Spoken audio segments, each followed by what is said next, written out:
Good evening and welcome to another episode of the Perceptive Podcast here on Game Wisdom, where you study the art and science of games. I am Josh Beiser, and we have another indie developer interview lined up today. My guests are the husband and wife team behind the recently released game Chumpy Chump Chump Party, a local multiplayer game, and they're here to discuss that as well as having a talk about the importance of ethical game design. So please welcome from the Utopian World of Sandwiches, Sarah and Woody. How are the two of you doing tonight? Hi, we're good, thank you. Yeah, doing very well, thanks.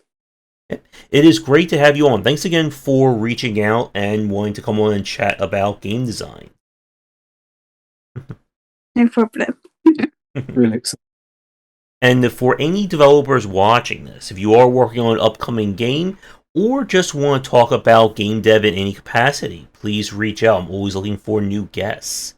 So, it is great to have the two of you on. I know we are, of course, dealing in some interesting time zones and trying to get everything organized. So, where are the two of you located? We're based in Cambridge in the UK. I've had a few discussions with developers from the UK, and it's always a challenge when it comes to the time zone. So I think my afternoon is your late night, and vice versa. Yeah. Yeah, we have a small window with which to work. So, to get things started, could you talk a little bit about your backgrounds when it comes to game dev? And of course, what is a Chumpy Chomp Chomp all about? Cool. Do you want to start? So my background, I've been working in games for Ever? a long time now, since about 2005. I kind of got my first game job. I did an animation degree, and then after that, I started working as an artist at a company called Jagex in Cambridge. And so we moved to Cambridge, and they make RuneScape, the big kind of MMO that most people have probably heard of. I was kind of working as an artist and animate on that for a number of years, and then worked on some other games with them. And while we were there, we kind of always had this sort of dream, this plan to kind of work on our own games, and eventually decided to kind of take the leap and start our own company and make kind of indie games. That was in about 2011, I think. Okay. So. Yeah, we've been doing that since then. So since then, we've been running our Utopian World of Sandwiches studio, and our first game was Chumpy Chump Chump, the very first one, which came out on Xbox Live Indie Games when that was a thing. Yeah. Back in probably 2012, I think. Yeah, and my background is more in UX and web design, and then product software design, which means that I kind of bring a whole different kind of background to the making of the games, really, don't I? So, yeah, and I also designed the chompies. I doodle a lot. I've always doodled. I did fine art degree, so that's what led me into this. So I think over the years, we've been together for 22 years now. Somewhere around. We have built up complementary skills, which has enabled us to make indie games. That's basically it. We choose to make them just the two of us now, mainly because we want to live kind of this independent lifestyle. So, so that's why it suits us. And we've deviated from indie games into escape games as well. So we're quite interested in experience and emotion and how you can create the conditions for people to have a deeply fun or immersive experience. All right.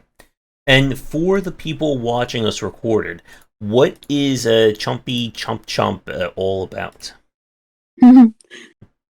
So it's basically a very simple concept of you're a monster and you have a target under your feet which tells you where you're supposed to run and chomp another monster. So it's like cat and mouse, where you're both the cat and the mouse at the same time. Mm-hmm. That's basically it. Yeah, so each chompy is like a different colour. So it's up to 8 players, and there are 8 different colours on the screen at once. And yeah, you'll always be chasing one other colour, and one other colour is always going to be trying to chase you. That's kind of the basic premise of kind of the original game mode. And then since then, we've like Chompy Chomp Chomp Party now has 6 game modes, but 7 with the DLC. And the premise is kind of like playground games, where each mode is kind of trying to replicate that kind of feeling of running around the playground. Really. Yeah, kind of like childish, intense, chaotic fun you'd have when you were a kid, running around playing hide and seek or tag or something. That was the emotion that we wanted to bring up in people. So that's what we've done. And it is a mad game. It's frantic, it's chaotic. I mean, we had a review today that said it was unhinged in a good way, I think, which is good. That's certainly the vibe we're going for. Yeah. And I'm looking on the store page. So you have Chompy Chomp Chomp and you have Chompy Chomp Chomp Party. And Party is the latest one. Now, what's the difference between the two for people watching? Chompy Chomp Chomp was the original mode game, and it's one mode. Mm-hmm. And it's the original mode that we did, which is the cat and mouse mode. It doesn't have... So there's literally all there is, just that one chase each other around. While the person chases you. In Chompy Chomp Chomp Party, there's in the base game 5 other game modes. On top of that, you've got one called Dash, which is you have 2 zones from like either end of the screen, and you make a mad dash initially to try and get to the center zone, and then after that you just got to try and get from one side of the screen to the next, while everybody else is trying to stop you from doing that. That's based on the playground game British Bulldog, which we used to play in schools in the UK. Yeah, I guess where you just run from one edge of the playground to the other, and people in the middle would try and catch you, and people would end up with like bloody nose. It was like banned in schools and stuff. But yeah, this is a safe version. It had such a schoolyard reputation. Yeah, it did. It had a schoolyard reputation. So yeah, it's got that, and it's got Keep the Thing, and then a mega moogie mode, which is where you eat a sandwich and you go giant and you can eat everybody, and then you stop being giant and then someone else eats the sandwich and then they can eat everybody, and it's just this like running around chaotically kind of thing. So yeah, there's lots more modes in the new version. It's more focused on the party experience. The original mode is only available on Steam now, and we've basically kept it up for preservation's sake. Mm-hmm.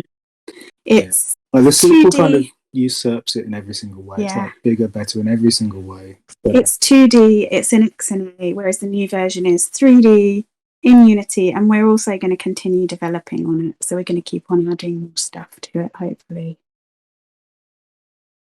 All right. And with kind of the gameplay of it, I know there's something that you talk a lot about on the website, that it is aimed for more of the local, like, couch gaming. And, of course, with Steam, you have remote play. Were there any considerations to have, like, an online mode or another way of experiencing the multiplayer? Yeah.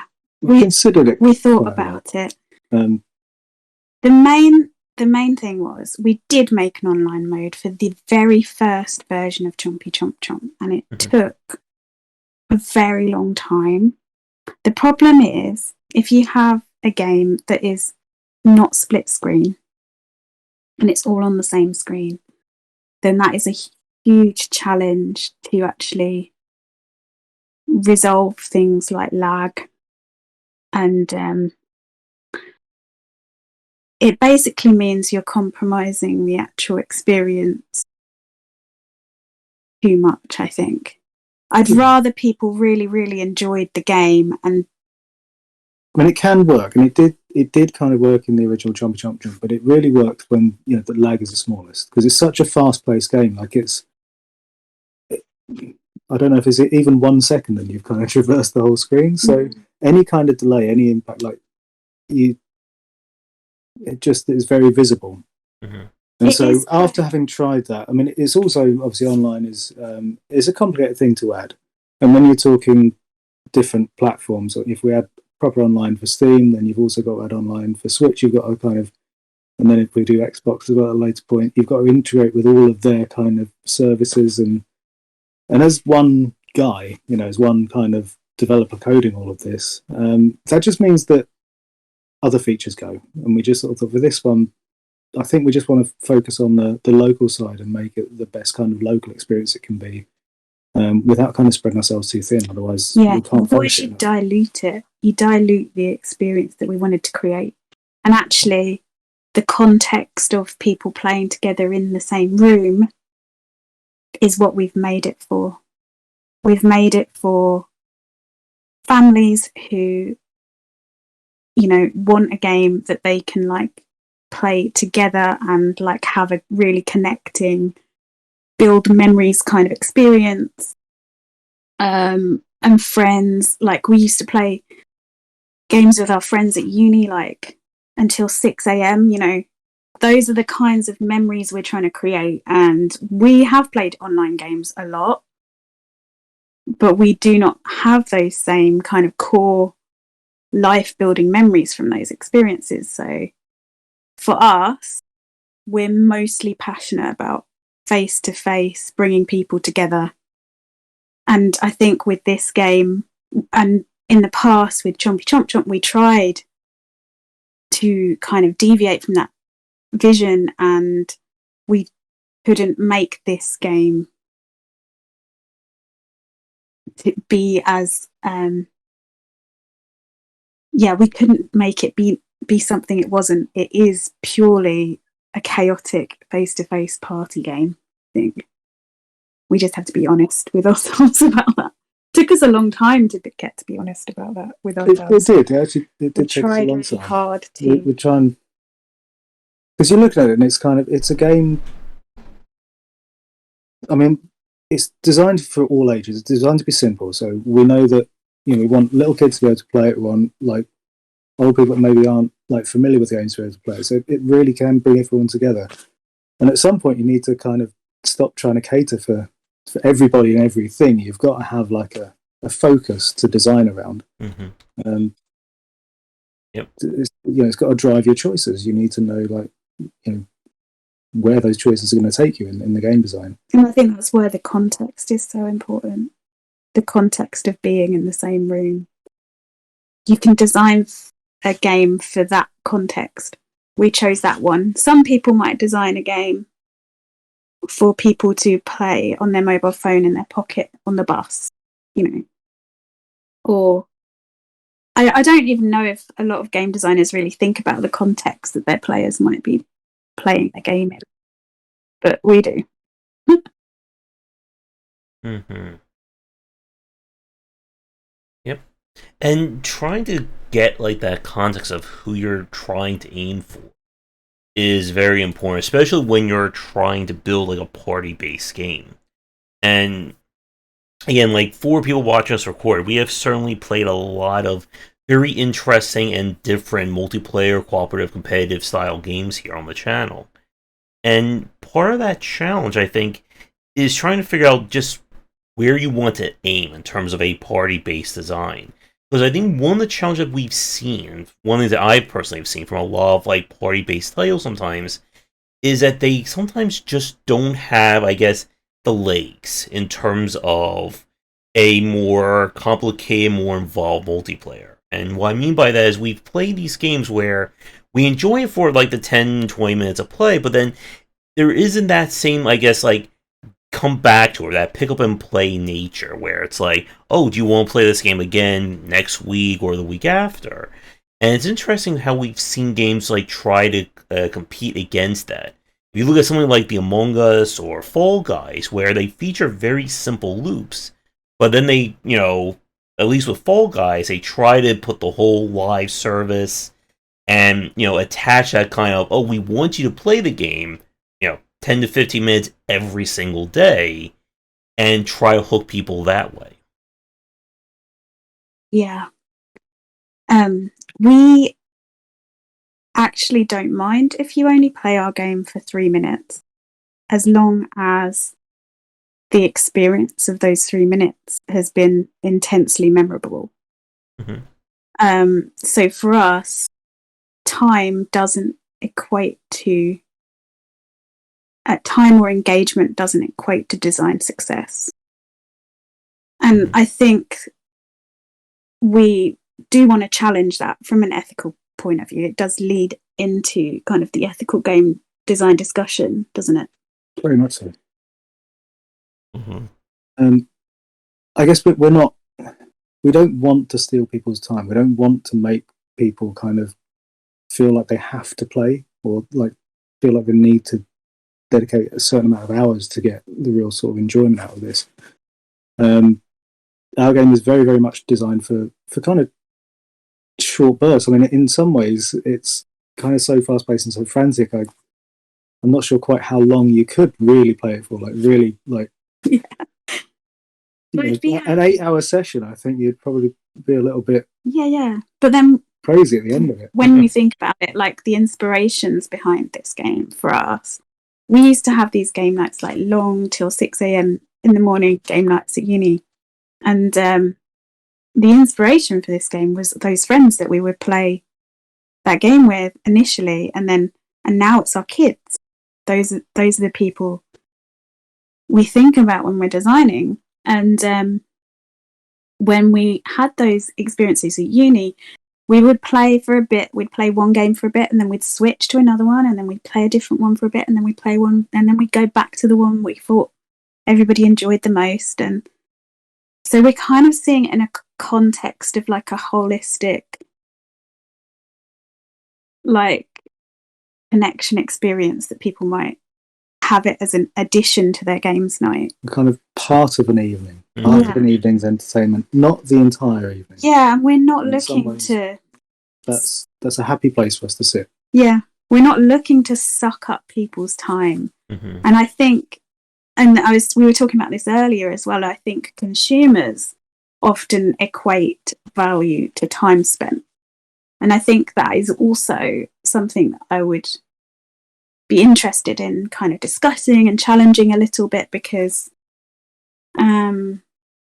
actually I think that tends to result in design decisions that are kind of unhealthy, unethical, don't lead to good quality kind of art and experiences that provide the kind of level of fun that we're looking to deliver. Mm. So, I mean, this game is about fun primarily rather than engagement or time. There's lots of decisions we made. I mean, one of the main ones is that you buy the game and all the content of the game, I mean, bar DLC, is there for you.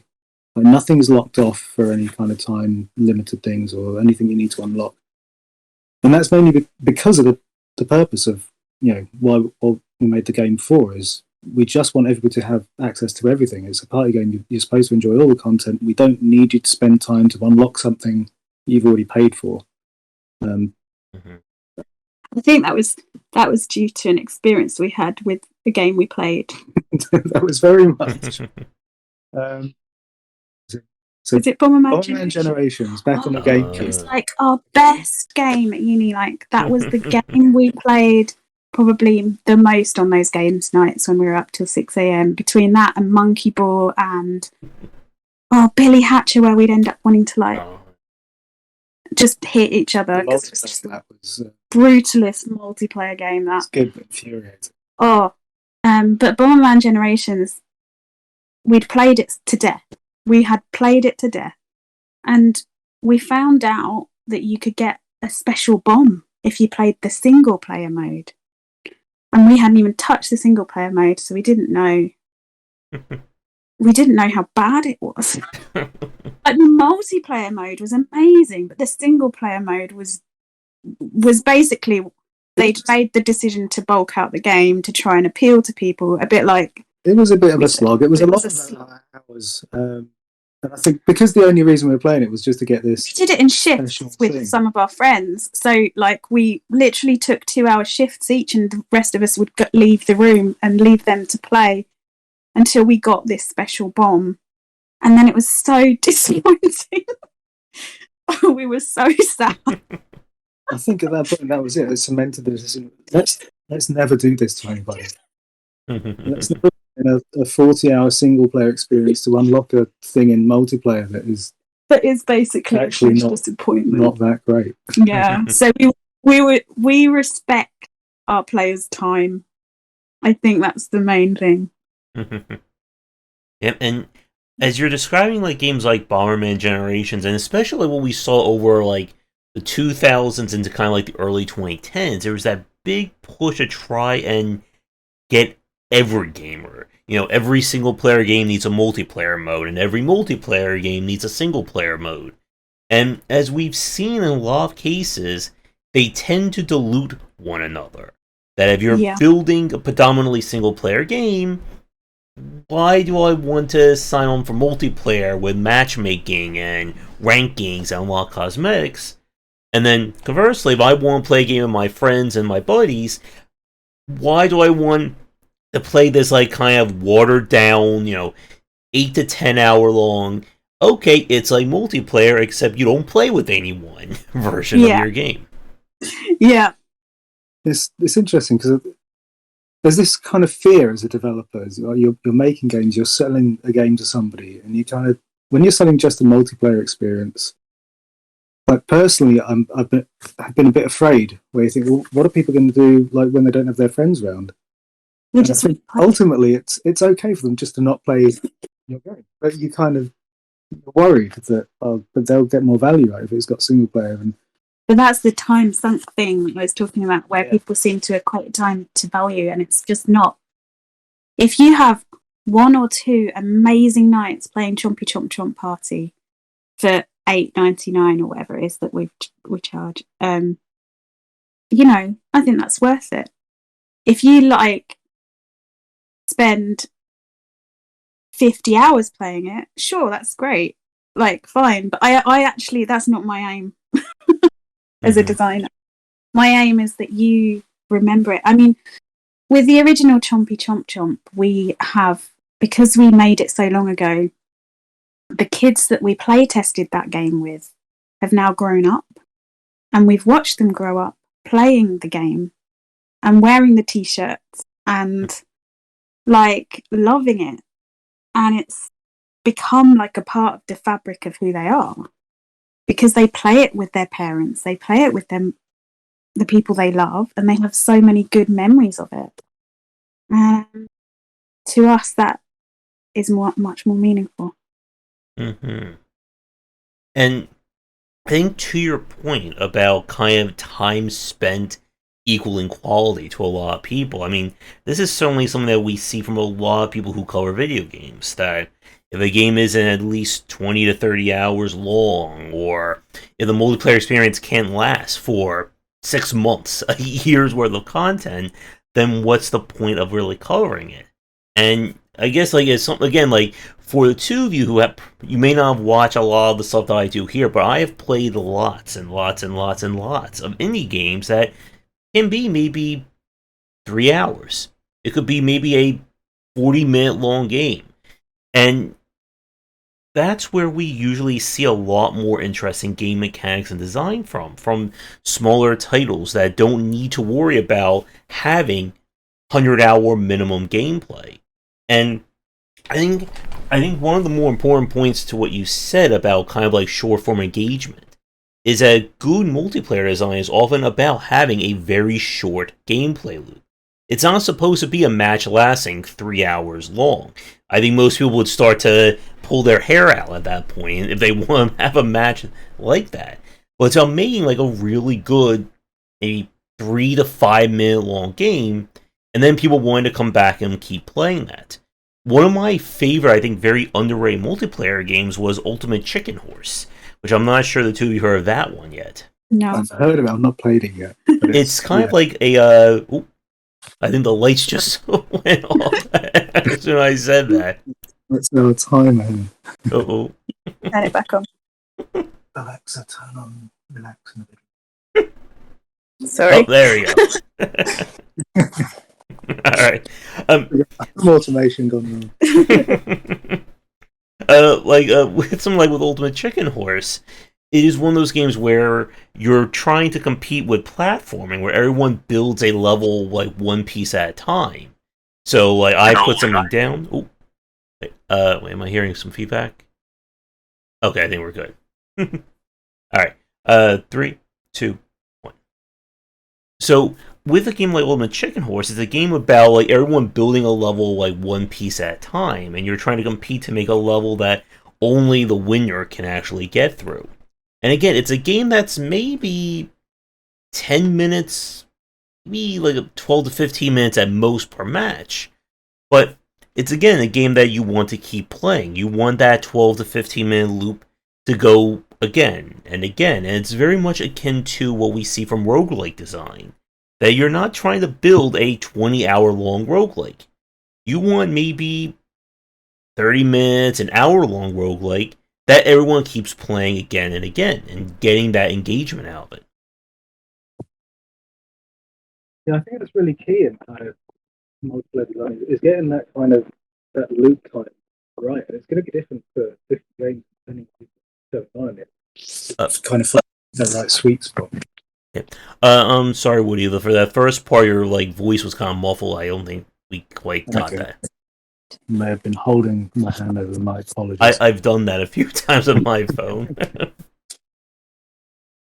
Okay, yes. What I was saying was that that trying to find that kind of that sweet spot for the kind of game loop is really key to multiplayer game design. I think more than anything else. And it can be different for every game because what you've got going on in the game, very much drives like what that kind of sweet time is for kind of going over and over. Mm-hmm. And I think with that kind of challenge, again, is trying to appeal to someone with a very short form concept like that.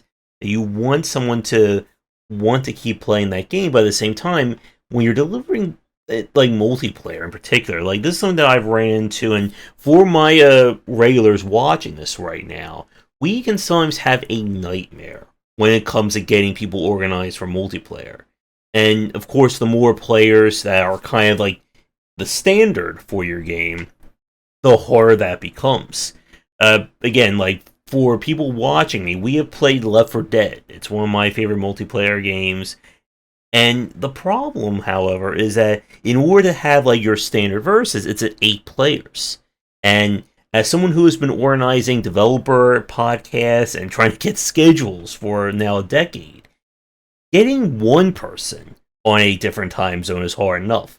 Getting 6, 7, 8 different time zones and people all organized is a very special nightmare indeed. Absolutely, I can imagine. Yeah, I mean it's kind of tricky. Like even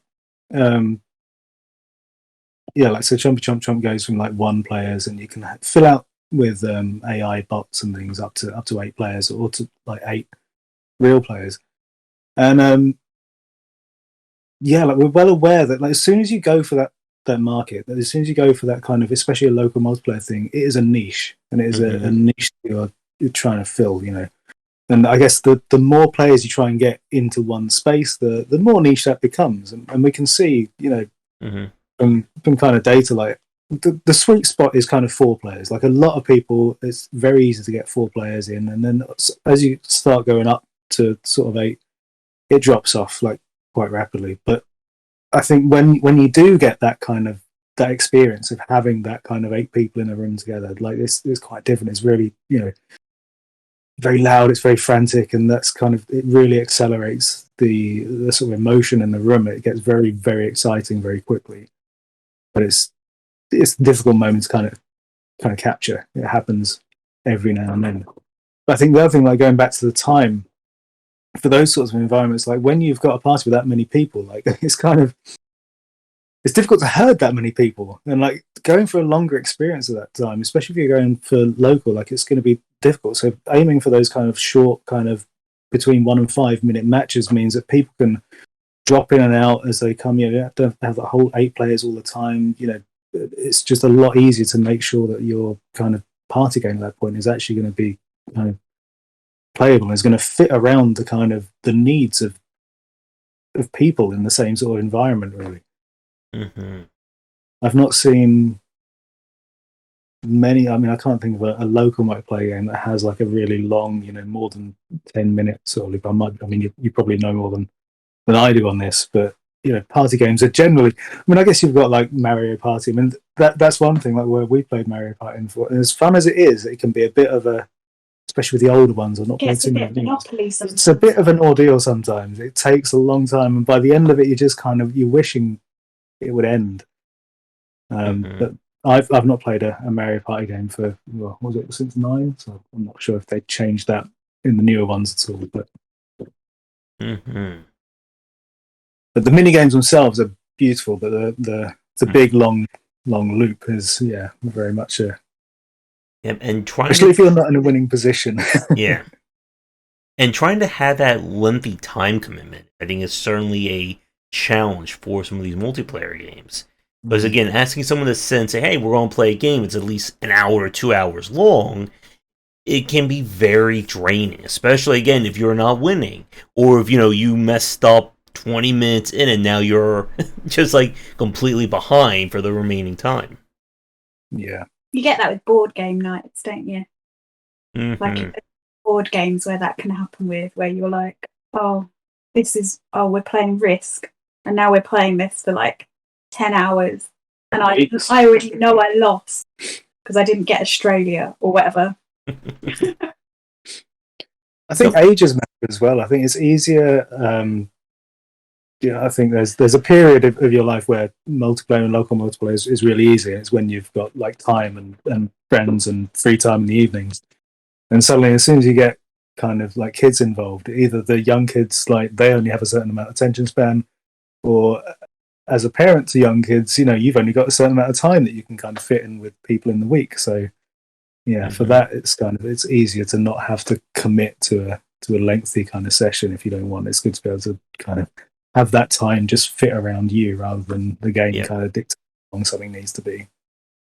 Yep, and I think that's one of the bigger changes of just game design, really, in the last 15 years or so, has been moving away from just full-on length. A lot of people don't have, 150 hours to spare to go through a massive RPG, or, a 10-hour intro to just get started in a game these days. And it has, I think, led to a lot of developers, both indie and then going up to the AAA side, of having to kind of relearn how you do onboarding.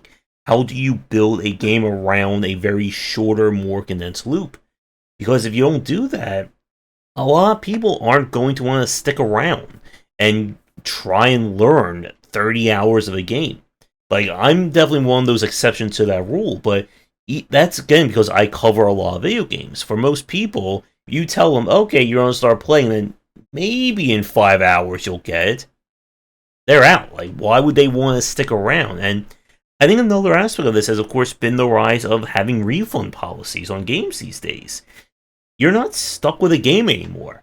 You can refund it within that 2-hour window, no questions asked. And I think that has kind of led to a very, stark realization for a lot of indie devs that if someone doesn't like my game and it is 120 minutes or less, they're not going to keep that copy anymore.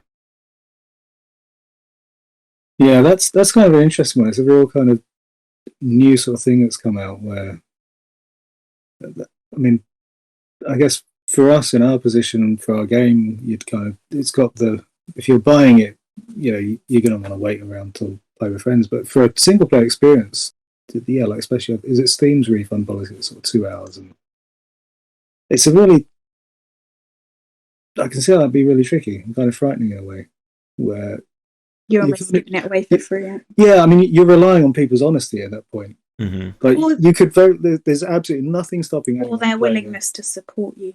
Yeah. Which I think we also rely on quite a lot, in that we have chosen a niche.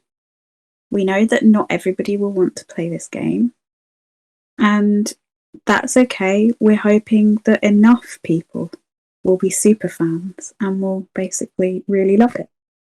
And I think that that's the case for those indie game developers who might be worried about that. Is okay, so maybe not everybody will like your game, but enough people might to just be willing to just keep it. They might do that 120-minute experience before the 2 hours is up and like it enough to think that they'll let you keep your money. I think for super short experiences, there's got to be something the platform can do to kind of, if you do actually complete it, kind of log that and maybe not allow you to have the refund at that point. It's weird. It's a bit like, I'm a real show my age now, but I don't know, like renting a movie or something and getting a refund if you didn't like it or something. So, what, and watching the whole movie? Watching the whole thing, taking it back, just saying, I don't know. You worked in Blockbuster. Did people do that? People would try and do that, yeah. They'd sometimes just say it was... So they'd go away, watch the movie, and then come back and go, can I... Well, they'd say, I'm not going to watch it anymore. Like, you've had it for like... You've had it just probably about the time that it takes to watch it. So I don't think we're going to give you that one.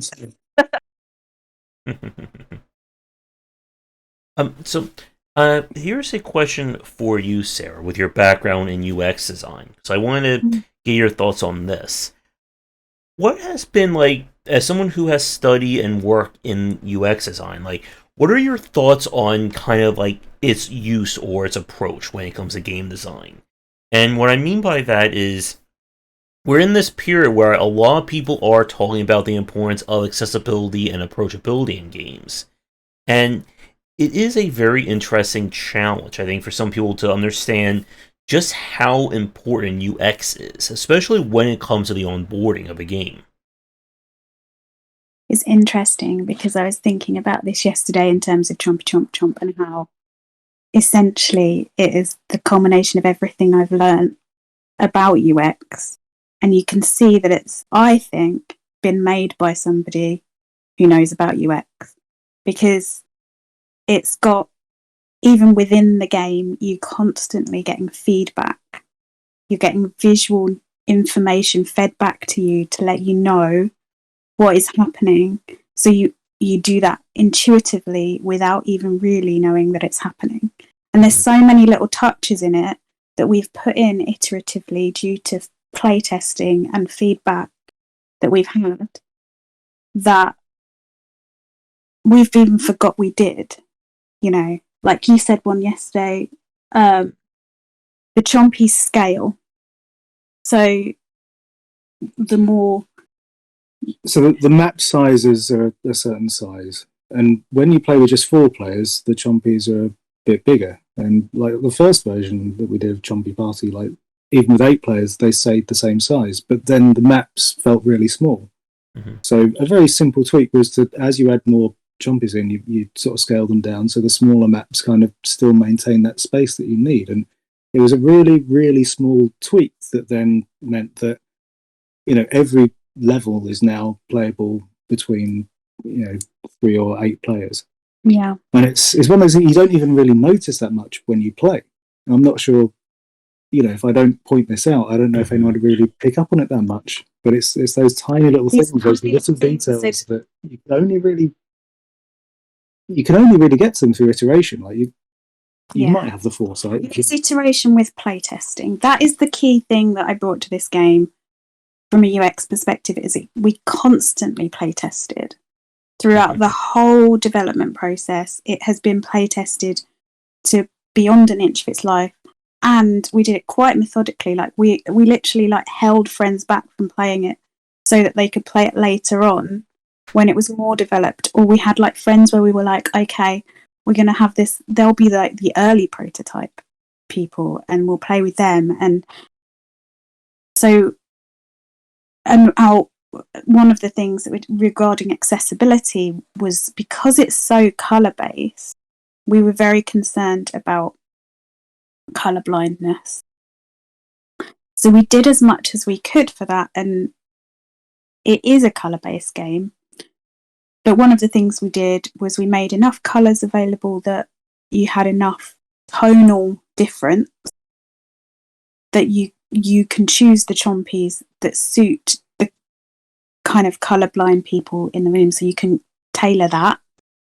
We also added an arrow to the target, and one time we play tested with someone we didn't know was colourblind, and they actually won because they were using the arrow instead of doing colour matching. So we have these redundancies and backups that we've put in to try and make it as inclusive as possible. And also, we've had 2.5, 3-year-olds play it. So it's like, all the weird things you have to kind of think about when you're trying to make a game for very young children, that they can also play with their parents and still feel as though people are winning based on skill, So I think there's a lot of things that we've put into this game that are a culmination of a lot of UX things. From a user interface perspective, like things like the in-game UI went through so many iterations, and now it's so simple looking. You wouldn't think it took us as long as it took us. But it's been refined and refined and refined, so it looks super simple. And initially it was quite complicated. And I think that that's the other thing that kind of a UX process brings, is sometimes games can feel quite complicated initially because you have a lot of information and data to try and... There's normally a lot of information that you're trying to get across in a very short amount of time, or that you need to portray very quickly. And your first pass on that is... It's always going to be terrible. Yeah. And I think that's what makes... we've talked about this before, and it's one of the kind of founding principles, one of the reasons we called ourselves Utopian World of Sandwiches, because we were like, we want to make these simple things which are like very kind of like a sandwich is like a thing. Everybody knows what a sandwich is, It's a simple thing, and when they're made with love and you understand the people you're making them for, they tend to be quite tasty. So we had this like metaphor of sandwiches, didn't we, when we first started the company? So we had this phrase that we make games with empathy, humility, and love, and that was the sort of design principles we had behind everything we did. So humility, I think, is the biggest aspect of any kind of UX design. You have to go, I don't know if this is right. I can't know this is right until I've tried it. And I don't know how other people feel. I don't know how other people perceive things. I don't know if this button is going to be in the right place. So you have to be willing to go, actually, I might be wrong about this. Yeah. You have to just be quick to admit your mistakes as you see people playing it. You, as a designer, you try and design everything right, but you don't. You never get it right. You'd be surprised how,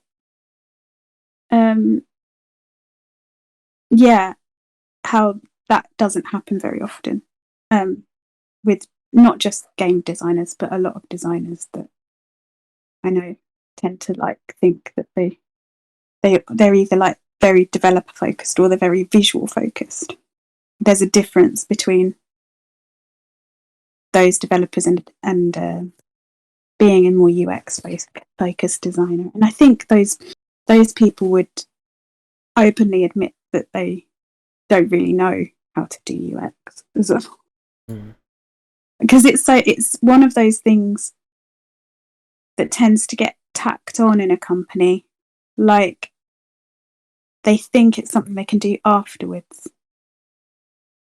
You think, oh, we'll get someone to UX this at the end. Or you wait until like your game is like 100% done before you say, okay, now let's do some play testing. Or we'll get the feedback when it's already at the point where you can't even try and do any kind of updates to it. Yeah. And as somebody who's tried to join teams as well, when the product is basically finished and they go, here you go, now UX this for us. That is not possible, because if your kind of principles, your foundations aren't UX based, and you haven't done that iteration, and you haven't consulted with an inclusive player base throughout your development, your game probably won't. You'll just have to backwards engineer so much stuff. Well, you'd just be designing a different game at that point. Can you UX it? I was like, well, yeah, I can make you a different game now, but can't backwards engineer it into this one. Yeah. And yeah, it's basically an uphill struggle to do that. And I want to go back to something that you said a few minutes ago, Sarah, about being able to look at a game and kind of like put your finger on, did this game have any UX work on it or not? And I just wanted to ask you, like, again, as someone who has done this professionally for a living, like, what do you see when you look at a game that you can say, someone obviously did UX work for this, or this game, nothing was done? Like, what are, like, some, I guess, like, major or, I guess, like, easy to spot tells, in your opinion? When, like, you click a button and you don't know you've clicked it, and you're like, what's happening? Or something looks like a button and it's not, or there's been no consideration for color theory and accessibility around colorblind or anything like that. Or like even sort of around text and how visible text is. So you might have like a super busy background and then really skinny text, and it's hard to read. I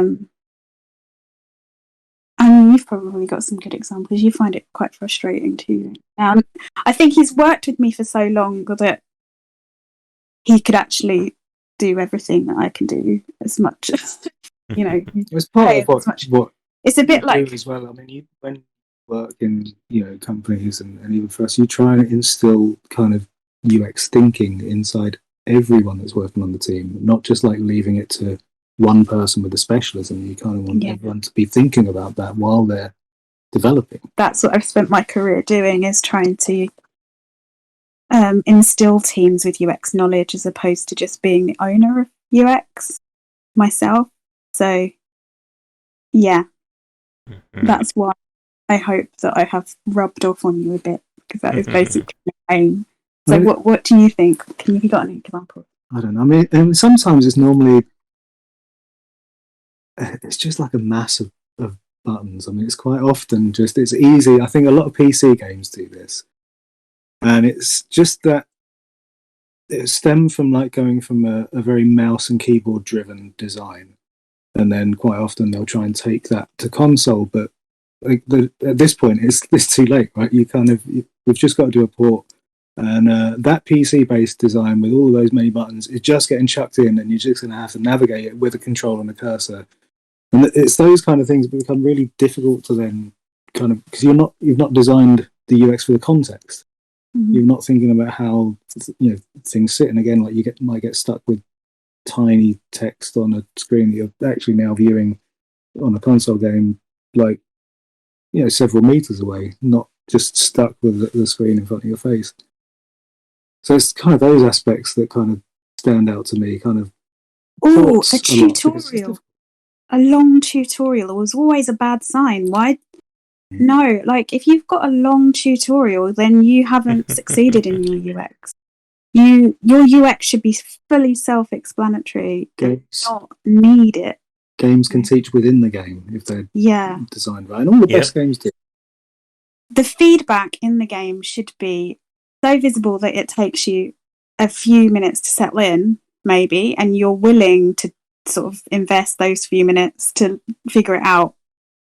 And you figure it out and you feel good because you figured it out yourself and you didn't have big arrows and speech bubbles telling you what to do. I think that games are getting better. I think there was a pretty bad period, I think Skyward Sword was, in terms of Zelda games, was a bad one, when it just there was so much kind of text and stuff, like trying to take you through and explain to you everything that was going to happen without. It was a bit patronising, I think, especially for players. But it also doesn't help because, like, a 6-year-old, he can't read, so it's not helpful for him. So it's not a good accessibility or inclusive. He's going to learn from doing. Thing.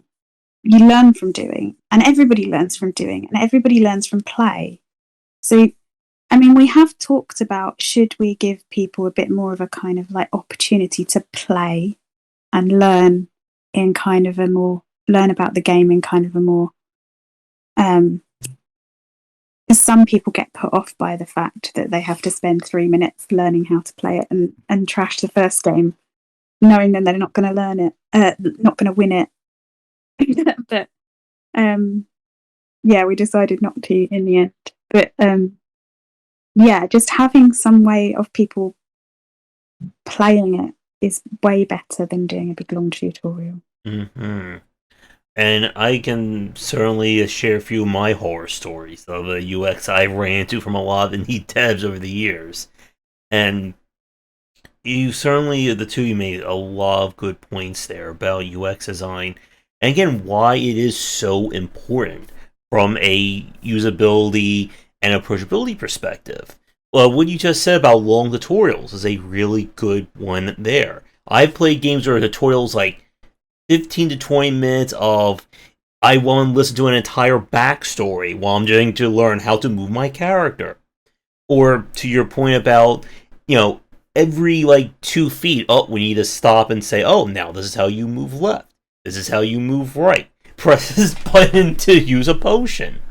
And there is a very wide spectrum between, I need to know, what are my mechanics, versus you're stopping the game every 20 seconds to put up another dialogue prompt to tell me every single individual thing.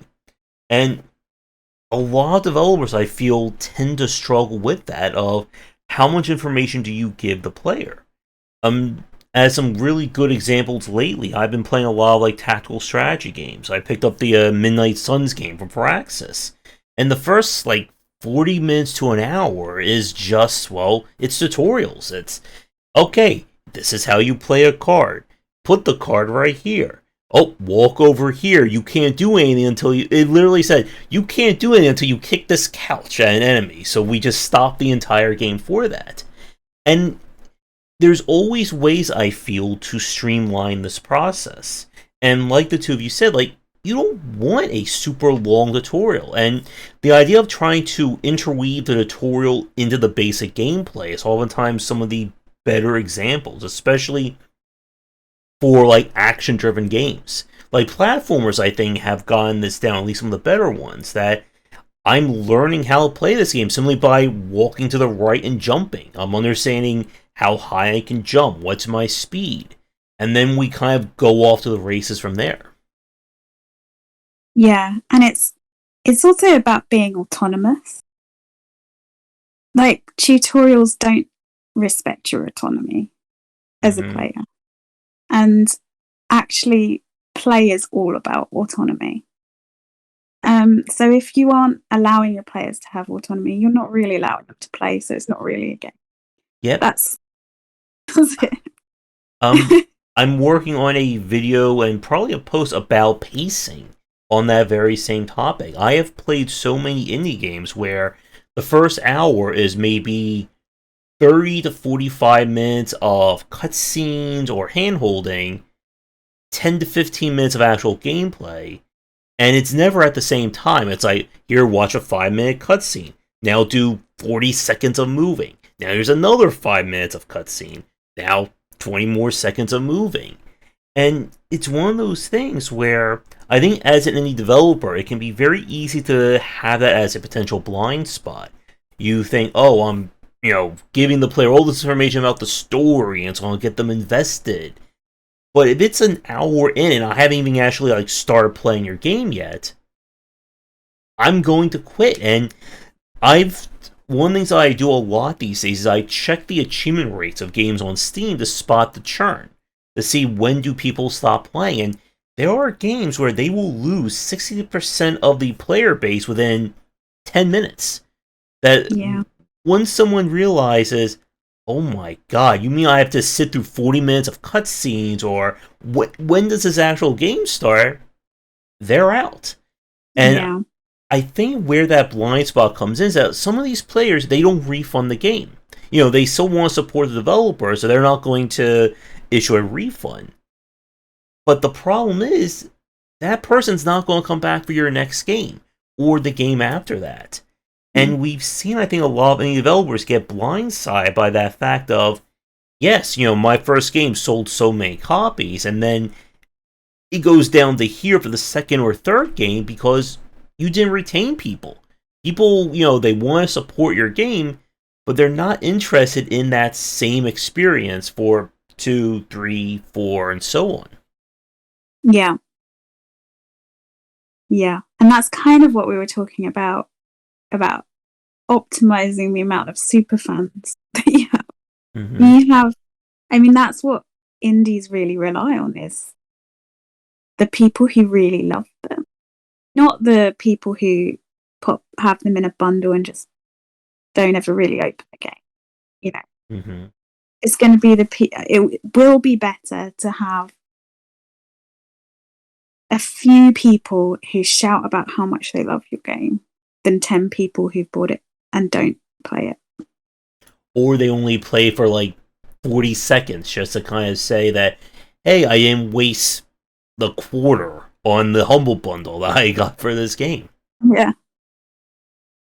And I think to a point that you said earlier about even simple stuff like the menuing, making sure that you hit the button and it actually has some kind of response so the player knows what it does. These things, I think, for people who cover UX or who study game design, it's as simple as, breathing. But for, I think, the vast majority of players and even developers, it's still that kind of hard thing to grasp. You're going to love this example. I played this indie game a few weeks ago where you have new game and quit right next to each other, and you have your standard white text, and you have the game's font orange text. So you would think that the orange text is the thing that you use to confirm, but no, it's the white text. So it took me 30 seconds of starting and restarting the game to go, why am I hitting new game? I'm quitting the game. And even the audience was why did they use that color? Why is that how they did the menuing? And again, it's one of those things where when you know it's there, it sticks out like a air raid siren. But if you don't do play testing, or if you don't understand how someone looks at your game from the outside, you will miss so many tiny little mistakes, but they add up. And especially when it comes to the actual play of your game. If it's annoying to go through a menu, or the controls don't feel right, or even if you don't have something as control rebindings, these things drive people away. And when even just the wording of something, Yeah. can completely change people's experience. Oh yes. I played another demo for a strategy, and this would be back in, I think it was like September, October, and the tutorial was just so bad that if you follow the tutorial prompts, you lose. If you follow what the game tells you to do, you're going to lose. And Brilliant. yeah, and I like the gameplay of it, but even like on the forums, I'm seeing people going, "What the hell is wrong with your tutorial? I followed it and I got game over." Mm. And again, it's one of those things where if you don't pay attention, people are, again, like, consumers are good at spotting your mistakes. And while a lot of them aren't going to point it out, they're going to feel it. And this is the kind of stuff that I talk a lot about when it comes to good game design, and about making sure that people don't leave your game unhappy, or they don't leave it being annoyed because, oh, I lost because the UI told me incorrect information.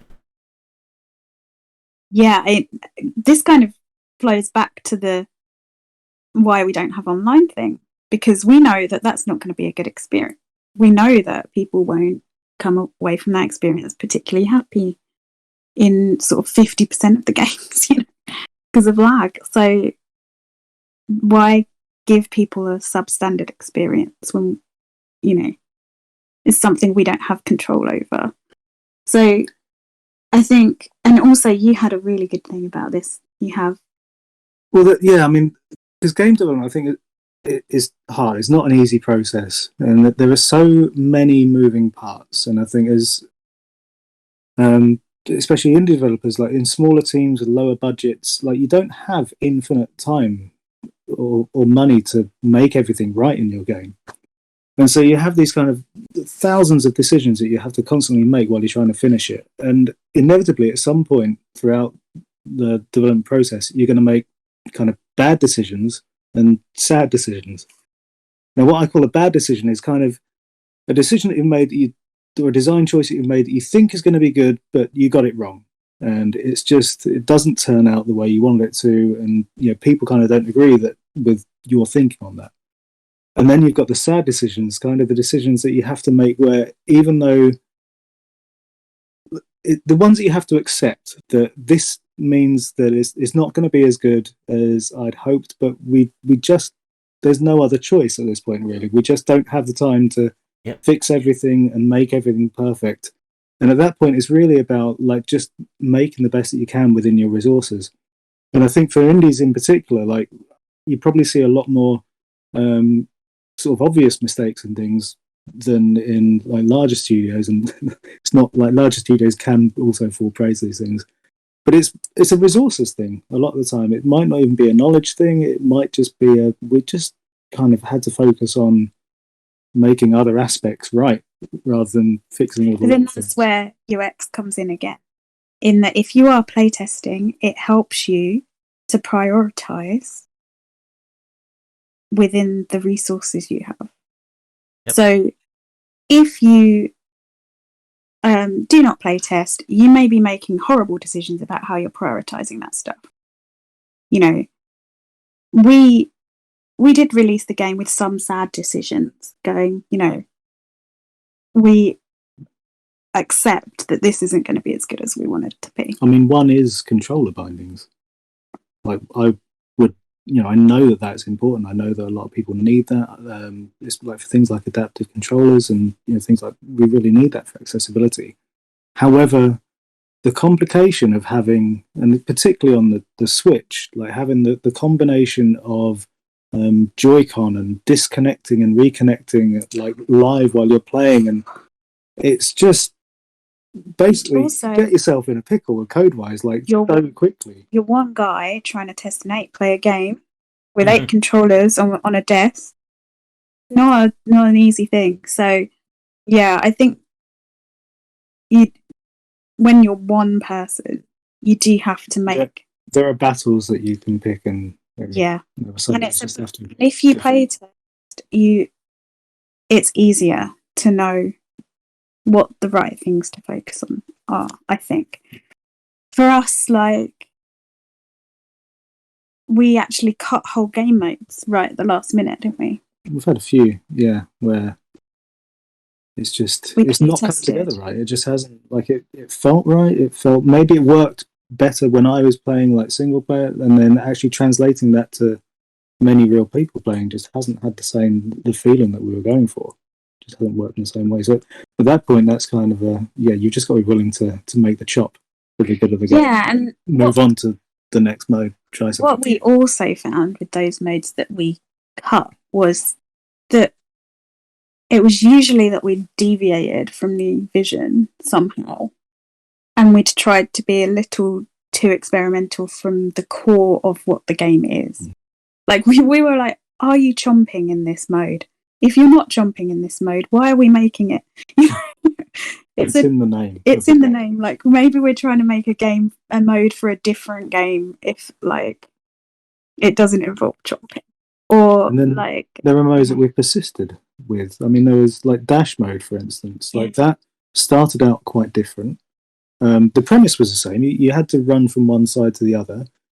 The very, very first prototype of that mode had you you got a point if you successfully made it across, and then it sort of reset, I think. Yeah. But it was really nice playing it, and everyone like really got into it. It was the first time we play tested it was on we'd like hired a holiday cottage with loads of our friends, and we just had this really. It was, I don't even know if we had actual chompies. We might have just had dots, and literally just had dots running from one side to the other. But and it didn't have any feedback. It was basically dots on a screen running around, but yet the whole room went nuts when it was super hard. It was like impossible to get from one side to the other without people chomping you. But like everybody went nuts when somebody did get to the other side. The whole room was like just uproar, like a genuine pure joy. And we were like, oh, we've got to capture that we've got to bottle that feeling, and so we were like, right, let's polish it and we'll make it good. And then we did, and we polished that out of it. Like it was proper dull. Like nobody was happy when we play tested it. It was such a difficult thing to capture because the elation came from the difficulty of the task. But that just meant that the scarcity of that feeling actually made it not that good experience for the rest of the time. And once you actually made it look proper, you wanted it to be proper. You were like, oh, why am I not getting all the feedback that I get in the rest of the game? Yeah, and you don't have the fluidity of the Chompy Chomp Chomp is a fluid game. It's fast paced. No one really stops and starts. Like you've got to have that sort of continuity. And so it took us a long while to kind of polish that mode and get the feedback right and really kind of turn it into again. That's when you look at that, you're like, oh yeah, right. They didn't spend that long on it, but it's got all these little touches in it where like the dash zones tick down, so you can see over time that they're timed essentially. So we have a ticker and it ticks down and it flashes when it disappears, and all these little bits of feedback so that you visually understand, instead of having a tutorial where we say, oh, the dash zone disappears after a certain amount of time. We're visually giving people that information. It might take you 1 or 2 games to kind of get there, but like when you're talking 3-minute games, like that's quick. It's quicker than a tutorial anyway. I think that's where it's different. You have to take games on a case by case basis on like how the best way to do things are. And like for our game, for that kind of very quick turnaround, arcadey kind of based gameplay, it's just easier to learn than it is to kind of teach quite often. Yeah, and you have to kind of give people. But the visual feedback is the key. That's the thing that took us so long with that mode. It was like, make sure people understand the rules of this mode by just how things act on the level. It's feedback all the time. Everything that your game does has to have some sort of feedback that can be picked up on and used and learned. If it doesn't, then it's just not a complete feature. Things like, because you don't want people chasing the same person all the time. So to make it more fair, we randomly change the target, and it flashes, and then the word change comes up into the screen. And I actually don't think people even know or recognise that the word change flashes up, but it's there, and they do know that a change has happened. So it's interesting to watch how people can just pick up on these bits of feedback so easily. Yep, and conversely, there are people who can miss things that you find very straightforward, very plain. We've seen that in a lot of games where, like, you're watching someone play the game and they're like, why are they looking at this thing? It's right over there. And they're just like wondering, why can't I make any progress? And they miss just that one little detail, or just because something wasn't like properly lit up or properly explained, and the player just gets completely and utterly lost. I think that's a thing that you have to do when you're playtesting as well. You have to sort of bite your tongue. You have to sit there when they're doing that and watch them suffer. And that is that is your kind of learning lesson, right? You can't, what I see so many developers do, because I've taken developers to playtests or user tests for web development stuff, they will tell them, and I'm like, no, this is an experiment. This playtest or user test is an experiment, and we are learning from it. And what you're doing is you're interfering with my experiment right now. So shut up, sit there, sit through the pain of watching someone not be able to do the thing you thought they'd find easy, and sit with that pain, and learn from it. And I think a lot of people aren't willing to sit with that pain. They will just walk up and bowl up and go, no, press the button. It's so obvious. And then just invalidate their whole playtest. Yep. Or over-explain at the start of the playtest. Like, this is the thing you do. Oh, yes. Or if they say that, the consumer is wrong. Like, you're playing the game wrong. Let me show you what you're supposed to do. Yeah.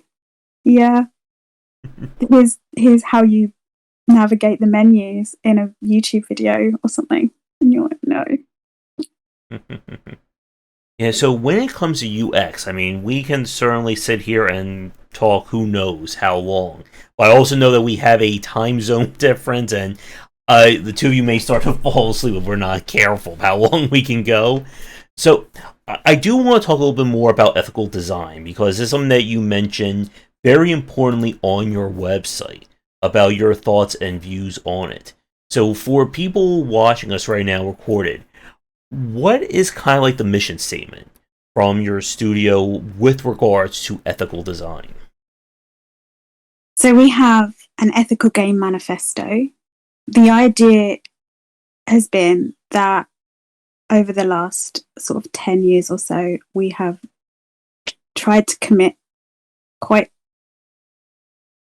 confidently to doing ethical game design and learning what that would look like. So we created an ethical manifesto, which consists of the sort of key points that we think could be the foundation behind making an ethical game. And it includes things like respecting people's time, giving them autonomy, being self-aware around oppression and the role that oppression plays in things, and not kind of perpetuating those kind of ideas and things like that. Lots of I think it's got how many points? I don't know. I can't remember. 12 points maybe. Sure. I can't remember all of the so we wanted to, as parents, this stuff comes up all the time around kids and parents are bombarded with clickbait about how evil games and screen time is. And they don't tend to get given the nuance of it in the media. They get given it's evil, and that's it, really. So, oh my God, I come across so many parents who are terrified of how much games their kids play. They're genuinely really quite concerned about it, as if it's like addictive or whatever. And they don't really get to have this kind of confidence that the games and the intentions behind the games are ethical. And I think a lot of parents want that. They want that confidence. I think there's a lot of fear around screens with parents, and it, like you said, it's clickbait. It's quite easy to kind of drive that fear and get those clicks, and again, like a lot of what goes on with screens is still quite new, and we've been having these kind of, I mean, games have been attacked in media for years and decades, and you know, it comes and it goes, but it's still kind of happening. But the thing about games and anything on a screen is it's really about the content that you're looking at. The screen isn't bad. The screen cannot be bad. It's just displaying something that's being given to you. And there are, you know, it's just, I sometimes find it unbelievable. Everything is grouped into this kind of screen time as if everything is the same, when it is just absolutely not. And that's one of the most important things is, you know, if you curate like what is on that screen, then everything is controllable and everything can be good. I mean, there were things out, you know, games out there that are kind of psychologically aggressive in a way. Like they will try and get their hooks into you, and it is quite often like free to play design. You know, the fact that in some ways it's almost too good to be true. Like games being free, I mean, they're not. I mean, they are designed to get money out of you. I call it fake free. They're fake free, and I also. But this is how I talk to my 6-year-old about it. This is fake free, and it is tricky.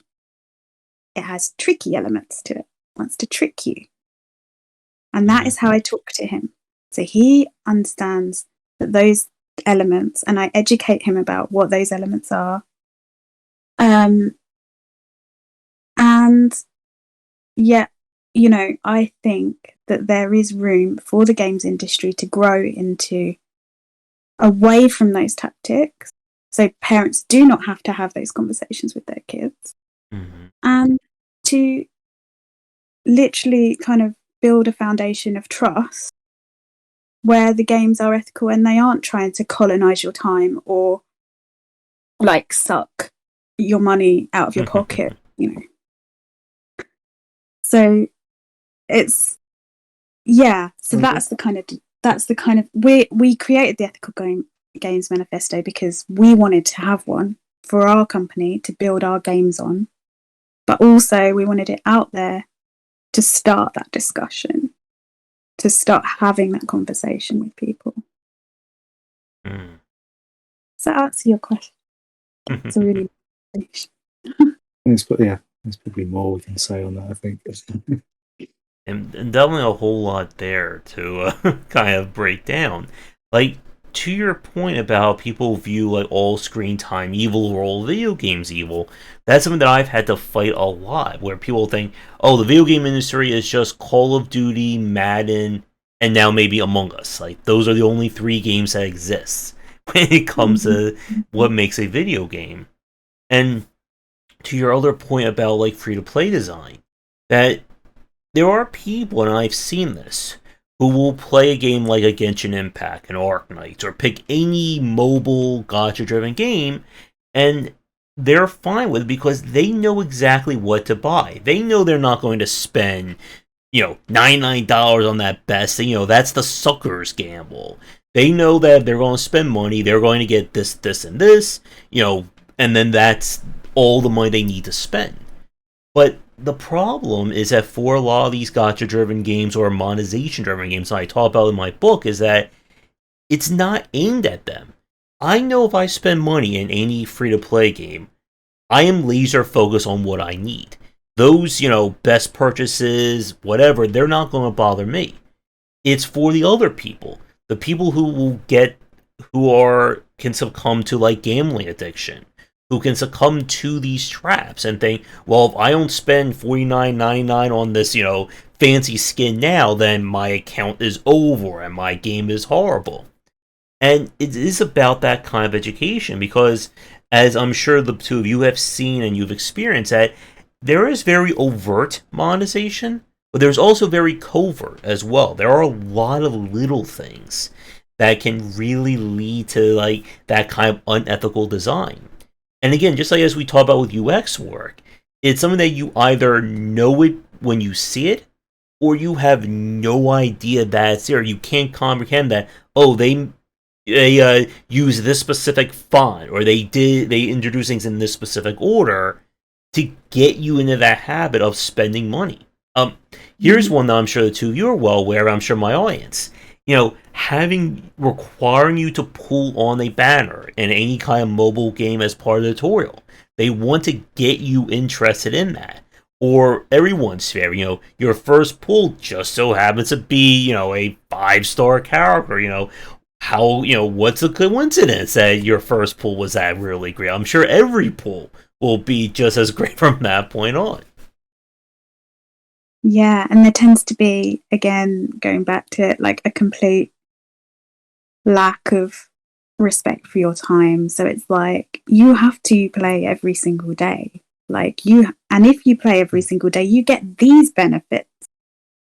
And then it makes you feel good. And then you want to play tomorrow again. And it's so manipulative. They have to increase the chances of you spending in the game. Mm. Like every single opportunity, that's the only way that they can make money. So it's a completely different relationship between like the user and the game at this point. Like, then if you've paid the money up front, then it doesn't really matter. Like all that's required then is for the game to be good value. Mm-hmm. That's the only relationship that you have. But if you've got that for free, then you have to have some hooks in there to try and extract money out of the user, and you can only do that while they're playing. So at that point, like the more that you are playing, the more likely you are to then be spending money. There's more. At that point, it is stealing. It's just trying to take your time, and it's not just games, apps. Everything has kind of gone that way. And in some ways, it's easy to go that way because everything's free. Like it's free initially, and it's kind of consumers in a way have kind of set their own trap. Yeah, you either want your time and your engagement, which is very precious because you only have a certain amount of years on this earth, and if you do not feel control over your time, you're just literally taking my life energy away. Like that's what you're doing. And I don't think people take that seriously enough. But also, it's like, I can't remember what I was going to say. The time thing and the life energy sucking thing. But what was I talking about? I don't know. I got really ranty about the life energy thing and then forgot what I was talking about.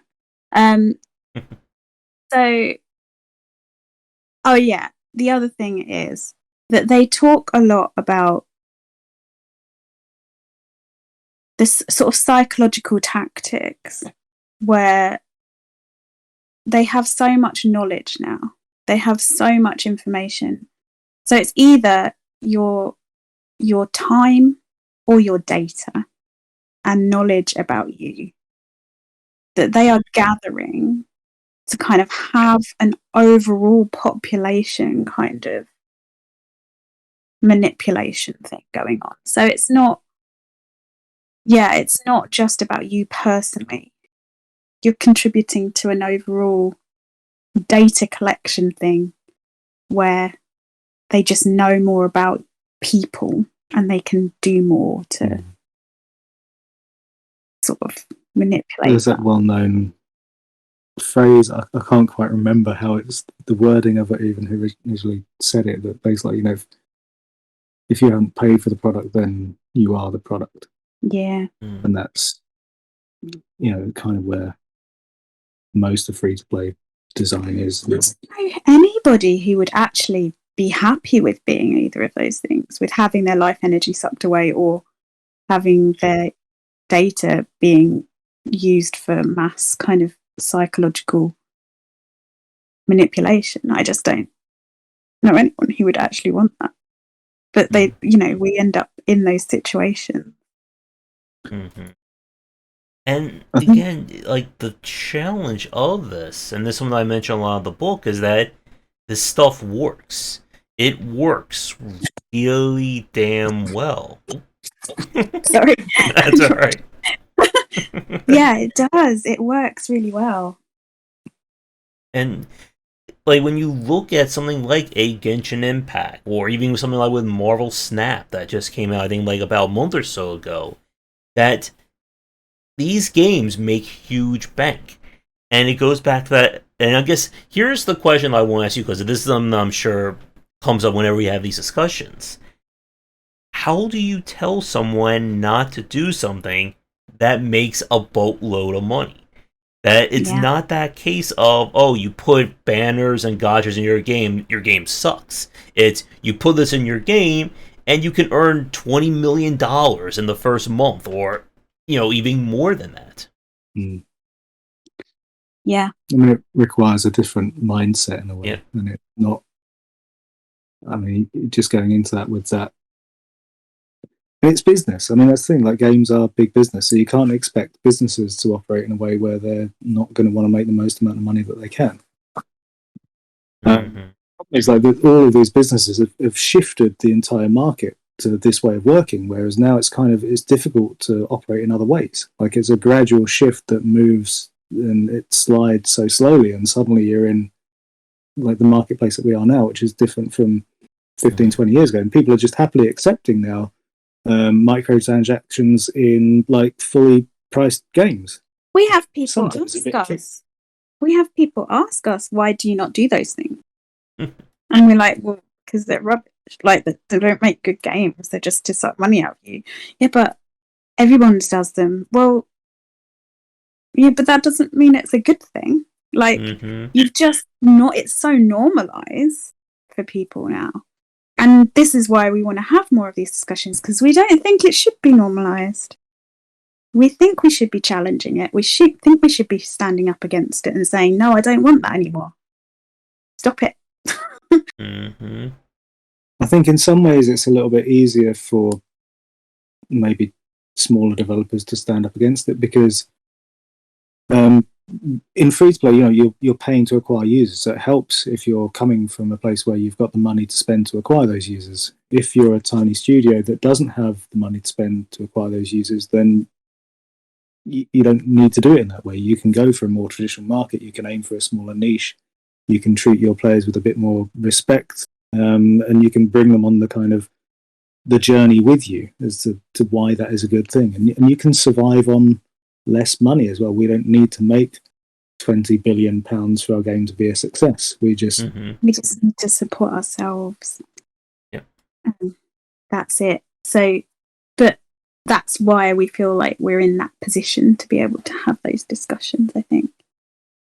If we don't do it, who will? I mean, I doubt we're going to change EA, but yeah.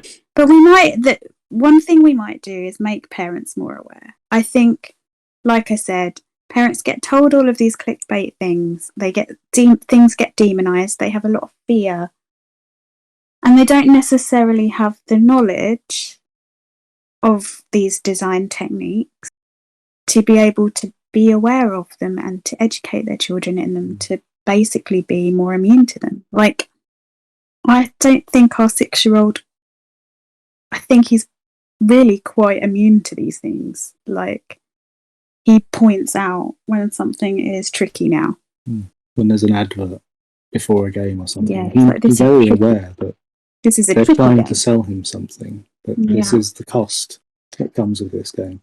But we tried to, like, you know, we curate what he plays, so we try to keep anything sort of free to play away from him in a way. Like, we don't want that to be how he pays for games. I mean, in some ways, it's our job as parents to it's our job to make that purchase. We buy the game so that he doesn't have to be the product. And I think that's the thing that scares parents, is we don't want to make our children part of this sort of system. We don't want our kids to be products to be sold and their data to be just available, like, from the point that they start using screens. I think that's kind of insidious, and that's the sort of, as adults, we can have a bit more responsibility. And I think this is a part of the problem, is that screens themselves get demonized, and then parents think that just giving their kids a screen time limit is going to solve the problem. But it oversimplifies an extremely complex problem, which is a runaway cultural evolution towards kind of like a hyper-capitalist way of designing things, which is ultimately detrimental. And it means that certain things aren't getting scrutinized in the right way. Yep. And again, there is that tendency from people to just view, all games as being evil, or all games as being good because they do X, Y, and Z. But again, it's how they're implemented. Like, there are people they will argue to the death that, if you earn free currency, that means the game is perfectly fine and ethical. They give you, 10 gems after 50 hours of gameplay. Well, then it has to be free to play because you're earning that. Or, you can earn everything free, it just takes 5 to 7 years of daily play. Well, it's free, so what's the point? Like, why are you arguing about it?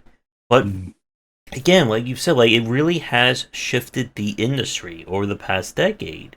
And I feel like when it comes to, like, mobile and this kind of design, that I think the sheen has gone away to some extent. I think people are getting, a little bit more educated when it comes to, like, the uses of premium currency. And even when we see, like, from AAA games, like, developers who are trying to, like, I guess we could say, like, triple or quadruple dip these days, when it comes to some of these purchases, that consumers are just like, I don't want to spend $60 and then need $30 more of currency and then buy a season pass for $20. And I mean, as we're talking about this right now, there are words that we're finally seeing, like the MSRP on games going up to, I think, $70 or $71 for AAA. And again, for someone like me who predominantly plays indie, that means nothing to me. Like, I'm not going to spend $70 on a game like that, because why? Why would I get value out of that when I can spend, $20, $30 and possibly get 4 or 5 amazing indie games? Or, again, just wait for games to go on sale. Yeah. And it's like, how do you get into that whole situation of how do you get people to spend money on your game as well? How do you kind of use your own marketing and manipulation to get people to spend money? And I think for us, so we have major, like, we've done loads of, like, work and talking to each other about how do we make money from what we do, like, what do we, because, like, we realized that the minute money gets involved in the design process, the minute you start making decisions about your game because of money or market, you compromise yourself. You compromise your design, and you compromise we feel we compromise our actual you are integrity, changing, right? You're changing your game design. I mean, you have to, based on how you decide to monetize it. Yeah. You cannot make the same game if you're, like, as a premium pay for upfront game as you would if you're going to go for free to play. It's a fundamentally different game that needs to have that design built into it. But even when we have done just the pay upfront games, and we've thought oh, is this for this market, and how are we going to sell it to this market? Even that. Whilst we've been designing the game, even doing that completely compromises your integrity, because you're making just horrible decisions to make money. And essentially we follow the Jim Henson model of making money, which is the design is its own thing. We design it, and the money making is the thing that comes after. And we completely separate the two. You sell the product. You design it, you make it, and then you sell it. You do not intertwine the money with the product. You don't make the money part of that design process. You make art, then you make money from the art. You don't try to intertwine money and art together. That doesn't work.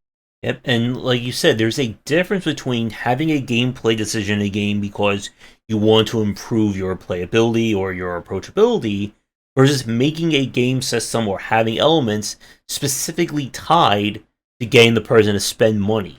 Or, as I'm sure as a UX designer, you love this term, fun pain in your game, which was one of those very popular buzzwords we heard from, I think it was like mid-2000s into the 2010s. And again, it's that problem of once you introduce something in your game to make it worse to get people to spend money, you're kind of tainting your entire design as a result of that. And it also means that any good that's part of your game is always viewed through that lens of, yes, this is great gameplay, you just have to ignore, the banners, the gotchas, the currencies, the, limited time offers. And it does, I think, really sully some of these games. There are some very impressive mobile games in terms of their design and how they approach onboarding. But it's that difference between the design being in service of the monetization, or as you said, the monetization comes after. That the game is not being explicitly designed to pull $50 million a month. It's there to keep the game alive, versus saying, and I think this is a point I make in my book about ethical design, there's a difference between earning money for your content and demanding that you get all the money for your content.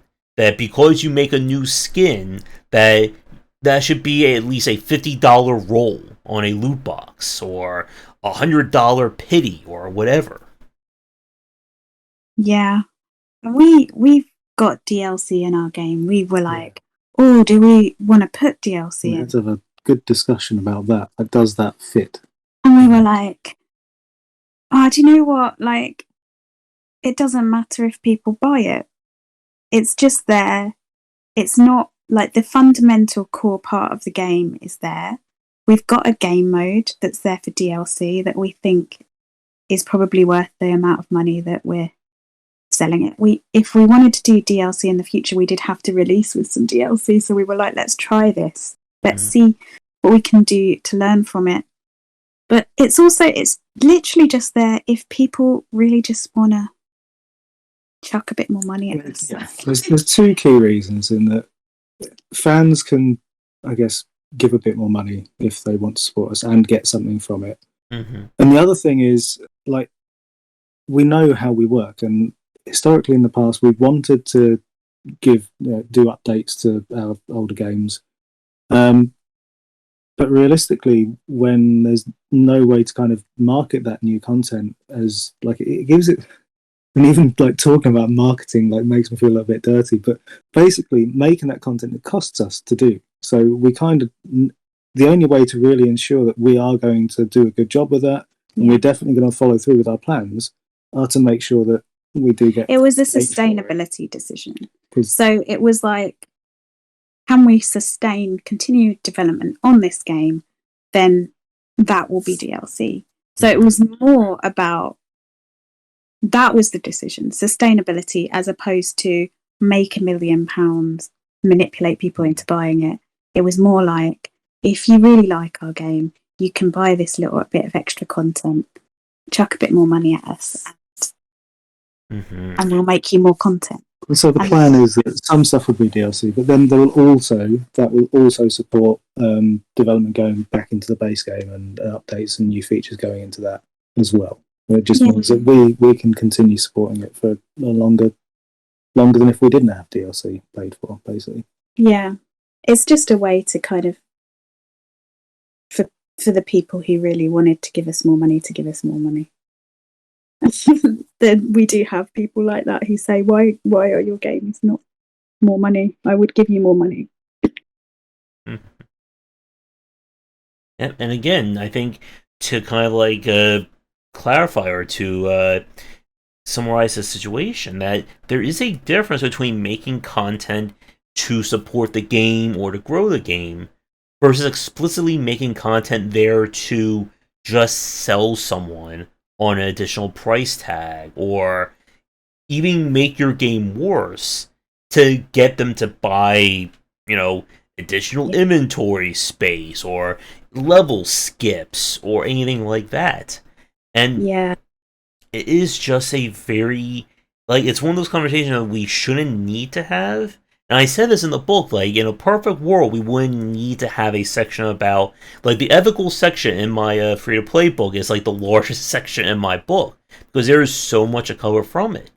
But ultimately, if we don't put a cap in this, then governments will. And we've seen government bodies and regulations around the world having stuff like a loot box law. Or there was that law that was being, back in 2019 in the United States, about trying to put a very curb stomp on any kind of monetization in games that could even be remotely hinted at being for children. And if they do it, they're not going to care about anything else. And it is very important to be able to, try and actually label when does a game go too far in this respect. I think so. And there's a whole bunch of other stuff that can be unethical about games, which I could go into for ages.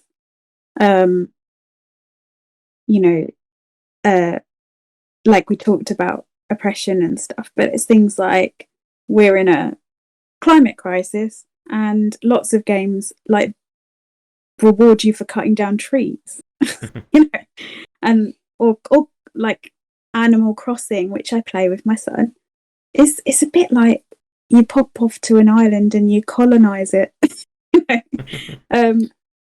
the love money making machine, and so I think in general, as cultural contributors, we all have a bit more responsibility to really be conscious about what we're doing right in the world and how we're contributing to culture.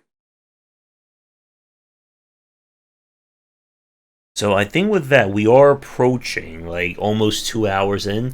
I think we'll wrap things up here, because again, these topics we can spend 2 to 3 hours on. Yeah, very easily.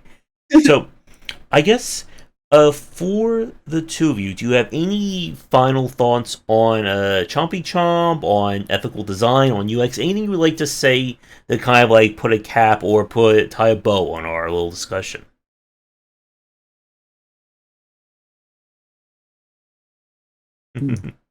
I know we've said a lot already over the last so long. I mean, just you can find out about our game at chompychompchomp.com, and come join our player base. It's been designed to kind of be as primarily around fun, and to not try and trick you in any insidious ways. You get everything from one purchase. And if you agree with us on Ethical Games Manifesto, then go to our website, read it, and share it with people so that they can see that you care about that stuff too. Yeah, and talk to us about it. Yeah. Mm-hmm. And I guess for the two of you, do you have any idea what your next project will be at this point? Or have you started working on something?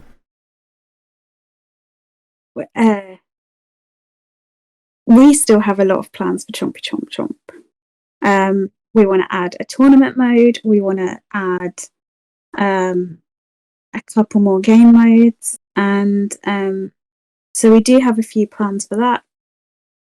So we'll probably still be working on that for a little while. And we are super interested in escape rooms, and we have made essentially, it's not really an escape room, it's more like a team-based computer game, which you can play together, and each person does a different game, and they can swap around, and there's clues and there's puzzles, and so we want to finish that off, because that we spent like 1.5 years developing that, didn't we? And we haven't quite finished it. Yeah. We started it before the pandemic, and then the pandemic hit, and we couldn't play test with 6 people in a room, so it was the worst time to try and play test with groups of people when there's a pandemic. So we're going to head back to that. Yeah. All right. And for social media, do you have anything you would like to promote? Sites, YouTube, Twitter, anything like that? You can find us at Utopian Sandwich on Facebook, on Twitter, on Instagram, on YouTube. It's always called Utopian Sandwich, because Utopian World of Sandwiches is too long. I know the challenge of character limits when it comes to YouTube. Yeah. All right. I'm trying to think if there's anything else. With Chompy Chomp Party. So it is available on Steam right now. Any other platforms that it will be on, or that it is on? It's already on Switch. That's the primary platform we aimed for, and then Steam was, like at the same time easy to do, wasn't it? Yeah, so it didn't add too much. And then we are looking at Xbox and PlayStation. I mean, it's probably going to be Xbox will be first, and then PlayStation after. But we don't really have a timeline on that right now. Hopefully not in the too distant future. Yeah. All right, so I think with that, let us wrap things up for tonight. Again, thank you for both of you being here. It was a really great conversation, and if you are free in the future, I especially would love to talk more about UX design, because I think that's something that we can certainly ramble on about for a long time. Let me know. Yeah, I'd love to. Yep, really exciting. Thank you so much for having us on. Yeah, thank Absolute you. pleasure. No problem. I'm going to hopefully get around to playing Chompy Chomp. I need to get some of my friends together, thanks to remote play, and I'll let you know when that will happen. I think my baby started snoring. Yeah, Sorry. you might be picking it up from the mic now. That I would love to see you guys. You have to let us know what you think later. All right. Other than that, I do wish the two of you best of luck with more development of Chompy Chomp and whatever you have after that. Thank you. Thank you so much. All right. So for the people watching us, thank you for tuning in. Be sure to do the liking, subscribing, and commenting. You'll find links to my stuff down below. Again, join the Discord, check out Patreon, all that. And if you, once again, as I said at the start, if you are a developer working on an upcoming game or want to talk game dev, please reach out. I'm always looking for guests for future podcasts. There'll be links to everything Sarah and Woody mentioned in the description down below. And with everything like that, thanks again for tuning in. I'm back for daily discussions on game design here and on Game Wisdom, where he's in there on science of games. Until next time, everybody, take care.